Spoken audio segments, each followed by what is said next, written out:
السلام علیکم ورحمۃ اللہ وبرکاتہ۔ کیا آپ کو معلوم ہے کہ نبی اکرم صلی اللہ علیہ وسلم کو دنیا جہان سے بھی زیادہ ایک صورت بہت محبوب تھی؟ ہم ربیع الاول کے سلسلے میں نبی اکرم صلی اللہ علیہ وسلم کی پسند اور ناپسند کے بارے میں جان رہے ہیں۔ اسی سلسلے میں آج ہم یہ دیکھیں گے کہ نبی اکرم صلی اللہ علیہ وسلم کو کون سی صورت ہر چیز سے زیادہ محبوب تھی۔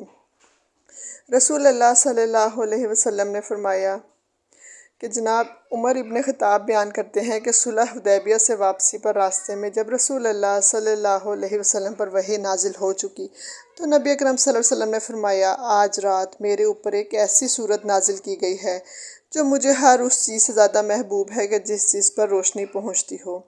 پھر آپ نے سورہ فتح اِنَّا فَتَحْنَا لَكَ فَتْحًا مُبِینًا کی تلاوت فرمائی۔ اب ہم یہ دیکھتے ہیں کہ سورہ فتح کا جو ہے زمانِ نزول کیا تھا اور اس صورت میں ایسا کیا ہے کہ وہ نبی اکرم صلی اللہ علیہ وسلم کو اتنی زیادہ محبوب تھی۔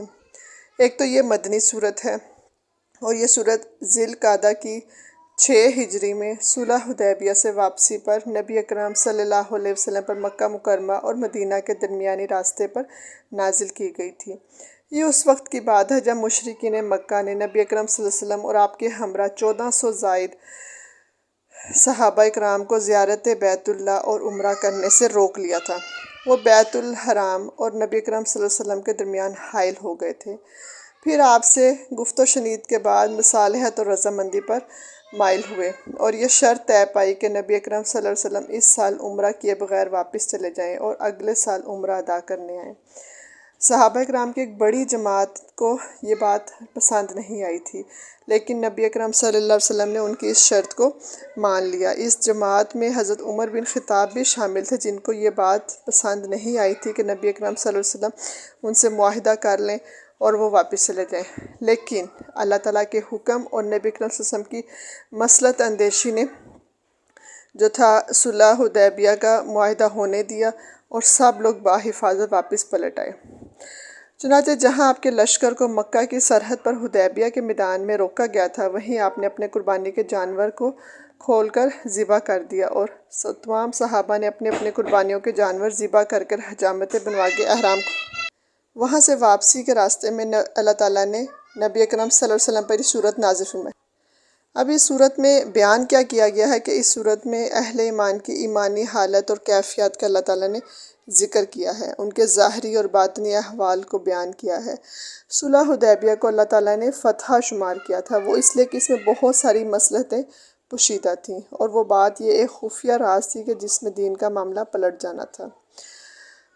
خفیہ مصلحت یہ تھی کہ دین اسلام کا مستقبل قریب میں غلبہ، اور اس غلبے میں ان لوگوں کا بہت بڑا حصہ ڈلنے والا تھا جو مکہ میں اپنے ایمان کو چھپائے بیٹھے تھے اور موقع کے آنے کی تلاش میں تھے، اور پھر عن قریب ان لوگوں کو ایمان لانا جو جاہلیت میں اگر کفر کے امام تھے تو ایمان لانے کے بعد انہوں نے دین اللہ کے لیے بڑے بڑے ستون ثابت ہو جانا تھا۔ اس بات کو اللہ سبحانہ وتعالیٰ تو خوب جانتا تھا، لیکن ایمان والے نہیں جانتے تھے، اس لیے کہ غیب کی خبروں کا علم صرف اللہ سبحانہ وتعالیٰ کو ہے۔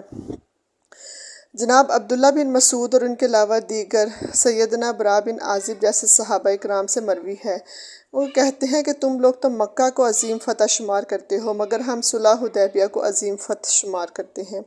اسی طرح جناب جابر بن عبداللہ رضی اللہ عنہما سے روایت ہے کہ انہوں نے کہا، ہم تو صرف صلح حدیبیہ ہی کو فتح شمار کیا کرتے تھے۔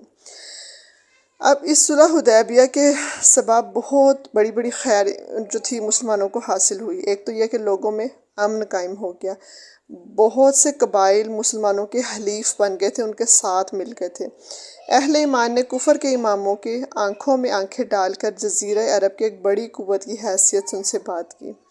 قرآن و سنت کا نفع بخش علم اور ایمان پھیلنے لگا۔ امام شعبی رحمہ اللہ کہتے ہیں، اس سے اِنَّا فَتَحْنَا لَكَ فَتْحًا مُبِینًا سے مراد ہے کہ حدیبیہ کی فتح۔ رسول اللہ صلی اللہ علیہ وسلم کو صلح حدیبیہ میں جو کچھ نصیب ہوا وہ آپ کسی اور غزوہ میں حاصل بھی نہ کر سکے۔ اللہ تعالیٰ نے آپ کی تمام پچھلی صحوات معاف فرما دی، آپ کے دست مبارک پر بیعت رضوان کی گئی، جس کے نتیجے میں اللہ تعالیٰ نے اپنے ان تمام پاک پاس بندوں کے بارے میں جو کہ اس سفر میں شریک تھے ان سے راضی ہو جانے کا بھی اعلان کر دیا۔ سورہ فتح کی آیت نمبر 18 میں اللہ تعالیٰ نے یہ فرمایا کہ اے ہمارے پیارے نبی، اس وقت کو یاد کیے جب اہل ایمان تم سے درخت کے نیچے بیعت کر رہے تھے تو اللہ عز و جل ان سے راضی ہو گیا، اور جو صدق و خلوص ان کے دل میں تھا وہ اس نے جانچ لیا، اس نے ان پر اپنی سکینت نازل فرمائی اور انہیں جلد ملنے والی یعنی خیبر کی فتح عطا فرما دی۔ اب اس آیت کے نزول کے پھر بہت ہی جلد عرصے بعد خیبر کے کھجوروں کے پھل بھی انہوں نے چکھ لی، یعنی ان کے قبضے میں آ گئے تھے۔ اگلے سال جب عمرے کی ادائیگی کے لیے مکہ کی گلیوں اور وادی بطحا میں اپنے حلال ہونے کے مقام پر جانور پہنچے، پھر رومی اہل فارس پر بھی غالب آئے۔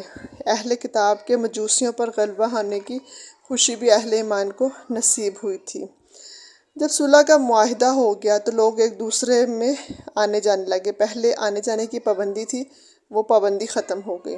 لوگوں نے قرآن و سنت کا علم وافر حاصل کرنا شروع کر دیا، اللہ رب العالمین کے دین اور اس کی توحید کے بارے میں اہل ایمان سے سننے لگ گئے۔ اس صلح کے بعد جس کسی نے بھی اسلام کا ارادہ کیا اس کا اسے قبول کرنا ممکن ہو گیا۔ چنانچہ 2 ہی سال کے بعد جب مسلمان فتح مکہ کے لیے آئے تو ان کے ساتھ 10,000 کا ایک بڑا لشکر تھا۔ اسی خیر کی کثیر کی بنیاد پہ سورہ فتح جو ہے اپنے اندر بہت ساری خیر اور فتح لے کے بیٹھی ہوئی ہے۔ اسی وجہ سے یہ صورت اس بات کی مستحق ہے کہ رسول اللہ صلی اللہ علیہ وسلم نے اسے دنیا جہان اور جہاں جہاں تک بھی سورج کی روشنی پہنچتی ہو اسے ان سب سے زیادہ محبوب جانا ہے۔